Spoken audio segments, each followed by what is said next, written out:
राधे राधे। प्रणाम भक्तों। गाज माता का व्रत भादो माह में किसी भी शुभ दिन को देखकर रखा जाता है। कहानी सुनते समय सामने जल का कलश रखना चाहिए और हाथ में गेहूं के दाने लेकर कहानी सुननी चाहिए। पुराने समय में एक राजा रानी थे।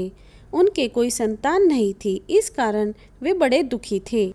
महारानी गाज माता की भक्ति किया करती थी। एक दिन उन्होंने हाथ जोड़कर गाज माता से प्रार्थना की कि हे गाज माता, अगर मेरे गर्भ रह जाए तो मैं आपके हलवे और पूरी की कढ़ाई करूंगी। इसके बाद रानी गर्भवती हो गई। राजा के घर पुत्र पैदा हुआ, परंतु रानी गाज माता की कढ़ाई करना भूल गई। इस पर गाज माता क्रोधित हो गई। एक दिन रानी का बेटा पालने में सो रहा था तो बहुत तेज आंधी चली और आंधी पालने सहित राजा के बेटे को उड़ाकर ले गई और एक भील भीलनी के घर में पालने को रख दिया।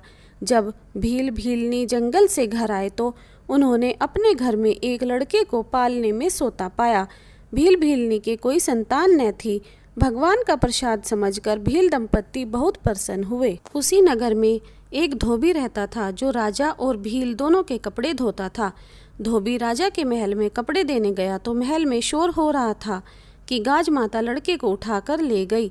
धोबी ने राजा को बताया कि मैंने आज एक लड़के को भील भीलनी के घर में पालने में सोते हुए देखा है। राजा को जब इस बात का पता चला तो उसने भील दंपत्ति को बुलाया और उनसे लड़के के वहाँ होने का कारण पूछा। तब भील दंपत्ति ने कहा कि हम गाज माता का व्रत करते हैं, गाज माता ने ही हमें बेटा दिया है। यह सुनकर रानी को अपनी भूल का एहसास हो गया। रानी गाज माता से प्रार्थना करने लगी, हे माँ, मेरी भूल के कारण ऐसा हो गया है, और पश्चाताप करने लगी कि हे गाज माता, मेरी भूल क्षमा कर दो, मैं आपकी कढ़ाई अवश्य करूँगी, मेरा लड़का ला दो। गाज माता ने प्रसन्न होकर उसका लड़का ला दिया तथा भील दंपत्ति के घर पर भी धन धान्य और पुत्र की प्राप्ति हुई। तब रानी ने गाज माता का श्रृंगार किया और उनकी शुद्ध घी के हलवे की कढ़ाई की।